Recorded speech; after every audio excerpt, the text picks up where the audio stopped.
Hi everyone, and hope everyone's doing great as usual. And thank you so much for watching and for subscribing. And thumbs up if you like the video. I love the ideas and the feedback. Any ideas for more content, please let me know. And subscribe if you haven't already, of course. Uh, Definitely appreciate this as always. So I want to do a video. So I saw some stuff recently online about the Ark of the Covenant. Now, I don't know if a lot of you are like me, probably seen Indiana Jones, and that's like my first reference for it. I didn't know too much about it. Kind of. I've read about it before, but it's like definitely no expert. But there's been stuff on it forever, years over the past years and decades and months. But I came across some, centuries even. But I came across the video recently, and people were saying, oh, it's here and here. And first of all, it is real. I remember there was even speculation if this thing was such real, but it is. It seems very well documented, the Ark of the Covenant. So figured I'd ask and see where it's at. So this is kind of cool, and I can't wait to share the information with you guys. But just a quick summary, and I'll show you the Wikipedia pages too, so you can take a look at that. But what it is it's so with the Abrahamic religions, Judaism, Christianity, and Islam, there is, of course, Judeo-Christianity. I don't know if it has to do with I'll have to look. I'm really sorry. Like I said, I'm no expert. But I know those three are considered the Abrahamic religions. Either way, Moses. I think we're all familiar with the idea of the story of the Ten Commandments. So what the Ark was, it was something that was used to keep the Ten Commandments. Not just that, but there was also a couple other items in there. Something called Aaron's rod, which was believed to have supernatural powers and belonged to a guy named Aaron. That's why they call it Aaron's rod. And a pot of manna, or manna that they called it. In the Bible, it's this substance. I was trying to research it. No one really knows what it is. There's a lot of speculation about what it was. For example, it was reportedly something sent by God to feed the Jewish people when they were escaping somewhere or fleeing somewhere, if I remember right. So there was a pot of this stuff called manna or manna that was in the kept in the ark as well. So, and then I think some of the biggest theories, or all the videos I've seen, is that the ark is kept in a church in Ethiopia. Some people say, and I remember reading this too a long time ago, a lot of people think that's where it's at. It's underground there and it's heavily guarded. It is, if it is such, it's not there, by the way. It's in Israel, actually, the original Ark of the Covenant, and there have been several others, replicas, to contain those three artifacts: the pot, the rod, and the original Ten Commandments. Oh, sorry, that's what it holds too, is the Ten Commandments. So the original rocks that or the tablets that they were scribed on. Now, there were replicas, so they could move it about and have other ones for a variety of reasons, but also to hide the location of the original artifacts. So I didn't ask how many there were, but there are several actual artifacts that were built over time, not all at once, to house them in different locations and to also kind of protect where the original one is at. So they can move the contents about. So the original Ark, the first one that was built, is in Jerusalem. Now, to give a little bit of history here, let me actually show you the information here on Wikipedia, so you got like a visual reference while I'm talking to you about it. Okay, so here is the I pulled. All right, so here's the. I got a few different Wikipedia tabs here that I'll go through briefly. Try to keep it short and just kind of cover the main points of the arc. And oh, here we go. I need to open this one too and show you guys, of course, what it actually looks like. So this was okay. This is Third Temple. Okay.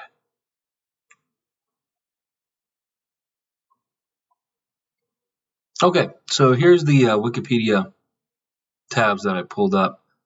I'll try to cover all the main points here. So the ark is a wooden chest covered in gold. There's a few different depictions of it right here. And I had actually asked, so I'll get to this too in a moment, the Ten Commandments, but figured, well, who better to ask than, well, actual Moses. So he's the one who wrote the Ten Commandments, and I was talking to him a little bit about the Ark of the Covenant. And and he said the depictions are pretty close to what it actually looks like in real life, pretty close. And you can see here it's very ornate, it's very fancy. And there's one version of it here. They all look generally about the same. There's some other. This one too is general idea. Angels, two angels on a box. This one, a lot more detailed than the other one, and the shape is different, for example. And you see on this one up here, the wings come straight together, and the other ones are different. So there's different, but in general, pretty close. The overall design, it's just that over time, there's different ways that they look and that sort of thing. So, and here it tells you, okay, so it's the 2 stone tablets of the Ten Commandments, and it also contains Aaron's rod, and a pot of manna. So, there is a pot in the Ark of the Covenant. There is the original Aaron's rod and both stone tablets. So those 3 things are real. They did survive, and they are kept in the original Ark. So there is part of the story. I forgot this too. I learned it so long ago. I totally forgot when I was a little kid. But by the way, so these seem to be fundamental to Judaism and Christianity, it looks like. Not so much Islam, as I was saying earlier. So, and the Ten Commandments, it was said at a certain point that out of anger, he had smashed them and they had to be rewritten. So I had asked him that as well. And he did confirm. He said, that part is true. I did have to rewrite them before I died. So, so he did rewrite the Ten Commandments. So that part of the story was true. Pretty fascinating. So I also asked him, because I was curious too, well, this is crazy, like how did you write this stuff down? Did you have spiritual abilities? Like, could you talk to people in the afterlife? And he said, yeah, I could, Jerry, just like you. So I was like, wow. Now, what he heard and everything, just to let you know, this is all true. So he received these messages and wrote them down, and this is very real stuff. There's some stuff that is not true in the Bible and stories and things like that, but it's all based on many true events, which is just fascinating. So now, please keep in mind that the Ten Commandments were received by him and his ability to communicate with spiritual beings, but were not necessarily 100% correct. There's an explanation for that too. I think that could be a great second video. I think I have a couple other videos about that too. Just the nature of this style of communication. There's a variety of reasons, that messages can be misheard or misconstrued or just heard incorrectly altogether. So, but it was a very real experience he was having in an attempt to communicate with those in the afterlife. So that much is true. The Ark of the Covenant. Okay, so let's get to its location. This is fascinating. So it's not in Ethiopia. It is in Israel. Some people think it's guarded by. I've seen some really cool stories of this church in Ethiopia, and it's been kept there before. It has been kept there before, by the way. I had that confirmed as well. So I was talking to him, and usually my spiritual guides too. I speak to them as a group. So they were saying as well, it was actually kept at that church in Ethiopia a long time ago, but it has moved a long time ago and is currently being kept in Israel. So that much is true. There's some really cool, interesting stories about it being guarded by a single monk, and things like that. But if you think about it, it's if that were the case, someone would have stolen it a long time ago. So some people think that's where it's at right now. But if it's just one guy guarding these ancient treasures, someone was just one monk, like 10 guys could have came in and stole it. So it's not there anymore. It was a long time ago that it was moved. And here's where. So now in Israel, there is a place. So one of the important main ideas, I guess, around Judaism is the three temples. So there's first temple, second temple, and then a third temple. And the first temple, okay, so it was destroyed, and then the second temple was also built and then destroyed. Now, the third temple is supposed to be what's built before or at the same time that the Messiah returns. And there's different schools of thought around that. But that's what it is. And please let me know if I'm wrong. I'm trying to make sure I get this right. But first temple, which was called Solomon's temple, this right here. Second temple was rebuilt. This is an idea, I believe, what it looks like. It's really beautiful if you look at it. It looks really nice. And that was eventually destroyed, unfortunately, too. So after that, the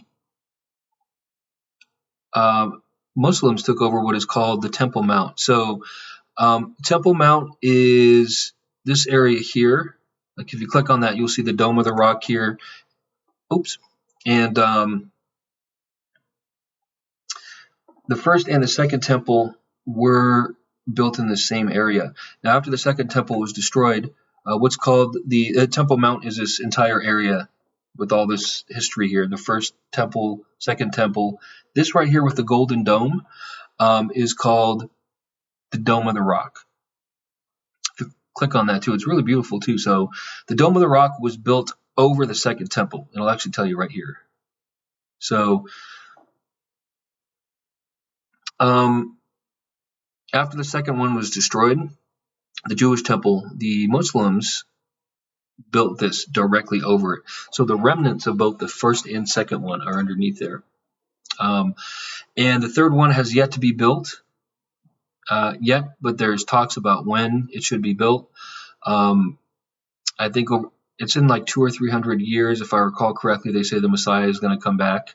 And there's different schools of thought on that too. Could be Jesus, could be one of the rabbis that was once here on earth. And there's a lot of different schools of thought that say it's going to be their rabbi, or it could be someone else completely. But the idea that there will be a Messiah returning. And the third temple will have to be built during that time or before that time. Now, the idea is to build it on the Temple Mount in this same area, but they're not quite sure where, because the first and second temple destroyed and this was built over it. Now, this is highly guarded, this whole area. It is a major flashpoint for conflict, and people come here, both Jewish people and Muslims, to visit these sacred places. I think there's an underground Christian church somewhere around here too, but it is highly guarded. And believe it or not, the current, which is the oldest, there's replicas throughout the earth too, but the oldest original ark that was built to house those three items, which are still intact to one degree or another, are in the ruins of the second temple underneath the Dome of the Rock, being guarded, heavily guarded, I was told. So now I had the question. I was wondering, well, why don't they just tell people? Like what's the big deal? So that was an interesting conversation. I'll get to that more towards the end of the video. Um, so, but it's true, these artifacts do exist, and they are being highly guarded here on the Temple Mount. The idea is that once the third temple is built, it will be moved there. Still, to a the idea is to still keep it secret for the time being. In fact,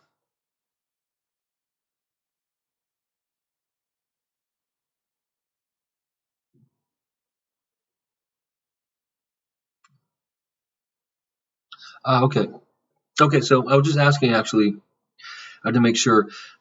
Yes, they have plans for both, is what I was hearing. So to either keep it secret or make it public. Right now, the idea is to keep it secret. So there are plans for both once the third temple is built to move these artifacts either underneath it in a secret location or in a place for all to know. So that decision has yet to be made. So that's pretty cool. These things are real, and just wanted to show you this information. It's fascinating historical stuff if you want to read through here too and learn a little bit more about it. So,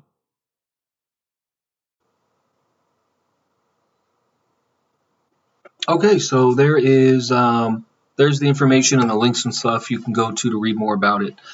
So to kind of wrap this up, I was really curious, like, well, if this stuff is so important, especially to many people of religious faith and that sort of thing, why isn't this public? And that sort of thing. So the answer was interesting and made me think a little bit too. But if this stuff was made known, it would simply open the opportunity to more problems. And I can see that now that I think about it. So the possibility for more problems, more conflict, more unwanted attention, more unnecessary security risks. So there are plans to make this sort of thing public, and there's also plans to simply hide it and keep the truth secret until it's deemed whether or not it's okay to release this sort of information. Now, the reason it's kept in the second temple underneath the Dome of the Rock is because that is where it was meant to be housed. So when people visit that area, they could still pass by those sacred artifacts and they don't know. So it's kept there for important purposes, so people can still be in their presence without necessarily being aware of where they are. So, and it makes sense as being kept there, just for the reasons of the importance of the first, second, and third temple. But not only that, but the Israeli military is one of the most well-equipped and highly trained militaries on planet Earth. So rather than just have it guarded in a church in Ethiopia, far away from the Christian and Jewish homelands, it's just easier to protect it on their own soil and keep it a secret, have it underground, still in a sacred place, and heavily guarded where they can easily protect it and watch over it on their own territory. So, and I was discussing this too a little bit with my guides, and they were confirming as well. For example, because if you think about it, if they made this public, there'd be a lot of people that would want to come see these artifacts and relics, and so much attention brought to Israel, and more security concerns of people wanting. They'd have to either really contain the inflow of visitors or ban them completely, and that would cause big issues too. So just more opportunity for resources. Anything that's taking away from the continued security of their own homeland, in other words. So even though, because I mentioned, well, can't they make a lot of money if they open this up to the public, if you think about it, but still too much attention, too much possibility for not only that, if there's ever war, again, with Israel, people will know where these artifacts were, and there were just many artifacts that were looted or stolen during World War II, and never returned. So these sorts of things, why open up the risk for damage or theft due to war or destruction or more security concerns or more attention, unless absolutely necessary? If it compromises the safety and ongoing security of the modern state of Israel, they choose to keep this quiet for now. But they are very real artifacts and very real on Israeli soil, and will eventually be moved to the third temple at the time of its building, wherever they choose to build it. So that's the idea. And I thought that was just super fascinating. I just never even knew if this stuff was real or what. But it makes sense. So many people over the span of human history have attempted to communicate or receive messages. A lot of people and tried to put together information and just understand what this was. So to think about, it makes sense. It's like, to me, it's kind of has a more modern day casual setting, meaning, oh, cool, this old guy Moses, he had psychic abilities too. So, and if you think about it, there's a lot of people on Earth who have them now and did back then. So that's what it was. Somebody communicating with the spiritual realms, trying to receive information and guidance, and built it in this religion over time and that sort of thing. And they had sacred objects and artifacts, and these were kept over time, and exist to this day. And these experiences that this one man had led to, eventually Judaism and Christianity as we know it. And of course, they're major religions, and interesting.